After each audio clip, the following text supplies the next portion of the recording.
Welcome to The Gathering. Welcome to The Gathering and our podcast on what the future might look like, subtitled, We Win, You Lose. You may find the subtitle, We Win, You Lose, a bit harsh, but you'll see as we explore the issues, it really is unfortunately justified.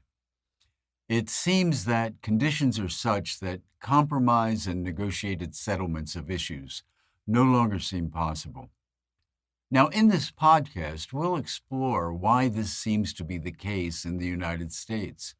So let's take a look at the conditions that make it seem that we win, you lose, will be the likely outcome in our public affairs.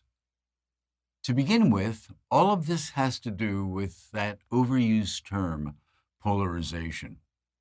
Polarization exists when two groups are so far apart that it seems impossible to bring them together or work out any form of compromise where they might work towards a common goal.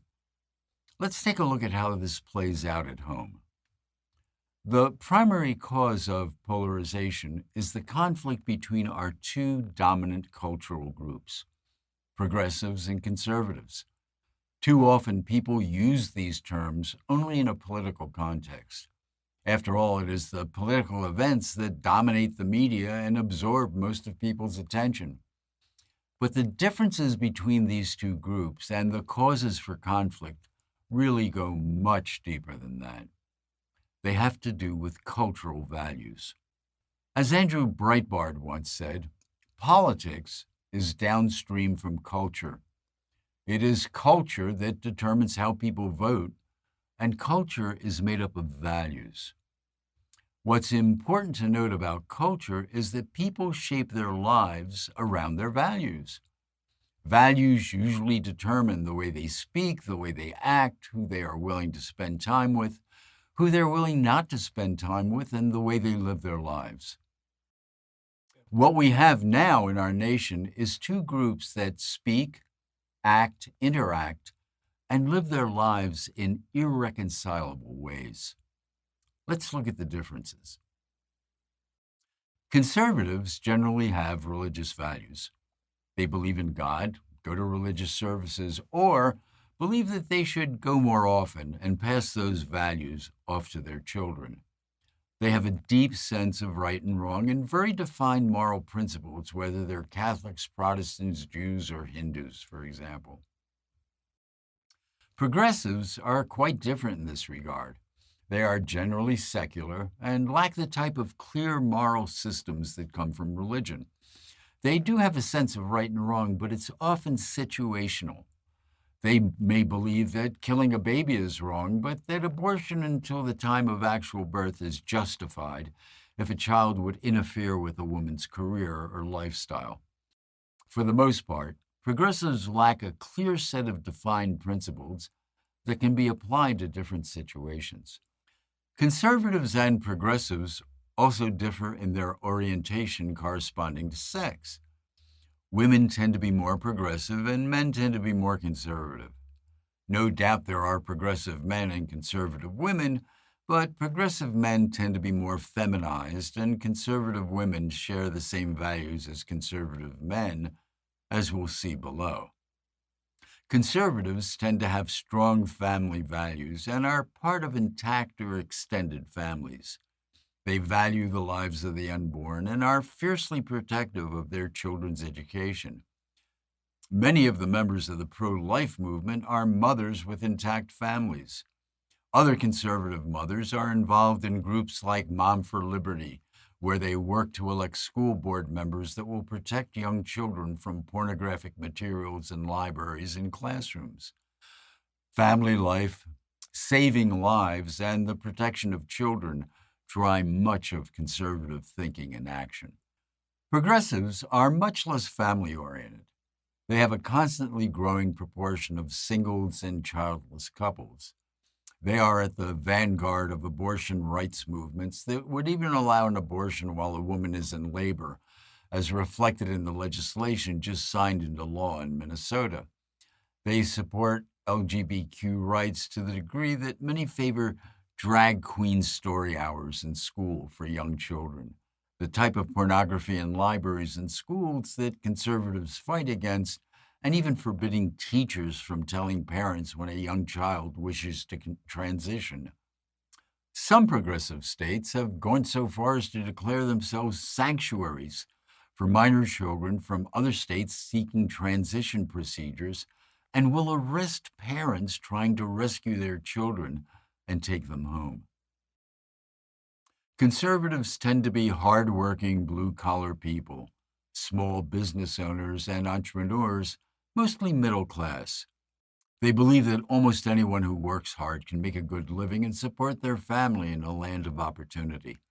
They love their country. While recognizing its faults and knowing they should be corrected, they are optimistic. Progressives, on the other hand, seek unearned benefits. Medicare for all, free dental care for all, free child care for all, and even a guaranteed annual income, among other benefits.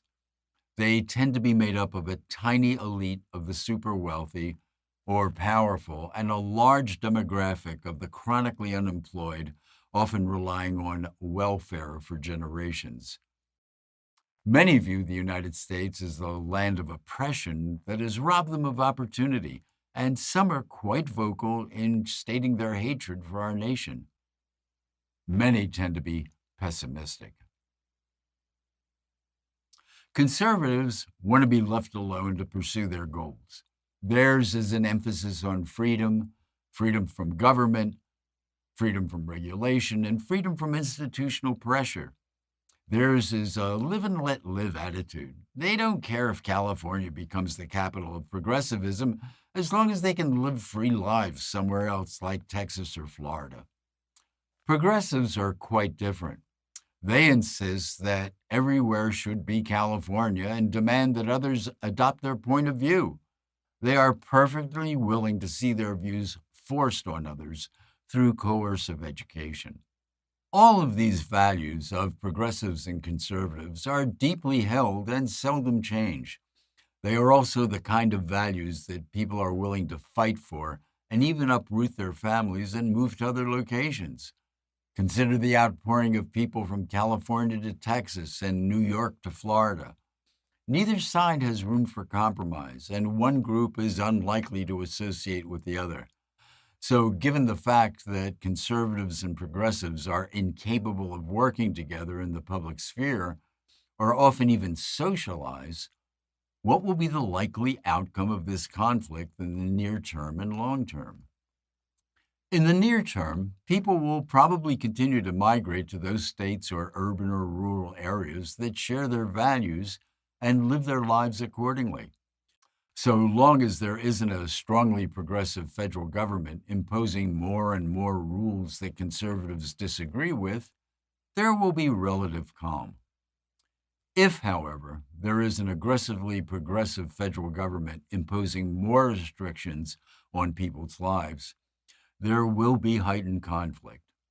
There is even a possibility that conservative states may face off against the federal government on certain issues, just as Texas faced off against the federal government on border enforcement, bringing in their National Guard. Now, it's important to note that the governors of 13 additional states wrote letters of support to Texas Governor Abbott. Hopefully, such confrontations would not lead to armed conflict. But unfortunately, that possibility exists, however remote. There is also a possibility of massive disruption of public services by conservative interest groups like the farmers' demonstrations in Canada and the Netherlands. Such demonstrations could, hopefully, bring policy changes. In a worst-case scenario of armed conflict, it is more likely that conservative forces would prevail. Conservative states control most of the energy, food production, water resources, and account for some of the vital transportation hubs, while progressives tend to be more in dense urban areas dependent on the production of conservative areas. No one wants to see an armed conflict and would do almost anything to avoid it. But if it were to occur, conservatives would most likely prevail. Conservative National Guards are well armed with very sophisticated weaponry. Additionally, the enlisted and junior officer ranks of the federal armed forces are largely conservative and would be reluctant to fight against fellow citizens that they agree with. This is no doubt a dark scenario. It's possible, but seems unlikely to occur in the short term. The good news is that the long-term outlook for a conservative win is much brighter. The brighter outlook is based on two factors: demographics and a cultural shift among young people. Demography can be destiny, and demographic trends look very encouraging for conservatives. Conservatives simply have more children than progressives, being more religious, family-oriented, and pro-life. Among Catholics, the average number of children is 2.5. Among Mormons, it's approximately 3. Among Orthodox Jews, it's about 4, and with ultra-Orthodox Jews, it's 8 or 9. Religious people simply breed more. They have more kids and have them early. The same cannot be said for progressives. With pro-abortion policies, much lower rates of marriage, and increasing number of lifelong singles and childless marriages, it's estimated that conservatives will produce twice as many children as progressives in the near and long term. There will continue to be more and more conservatives as time goes by. The other factor to note is the increasing conservatism of Gen Z, those up to 27 years of age. Research shows that they are much more conservative than their parents. Though they don't identify as Democrat or Republican, their views lean strongly towards conservative values. Many voice the opinion that they are fed up with politics and the outcomes of progressive federal government actions. Things may look bright for a conservative future. Nonetheless, never forget the adage, if you want to make God laugh, show him your plans. There are so many factors at play. We've only dealt with some of the big ones. As Jordan Peterson reminds us, predicting the future requires such a multivariable analysis that you can only have a rough idea of what might happen in the next 18 months, and you may be wrong at that. Nevertheless, given the polarity of values and the intensity of commitment between conservatives and progressives, continued conflict and win-lose situations of some sort in the near term is inevitable. What do you think? For The Gathering, I'm Leonardo Radomile. Thanks for listening, and if you like what you heard, give us a quick thumbs up and subscribe. To learn more about The Gathering and our free course, check out our webpage. You'll find the link below.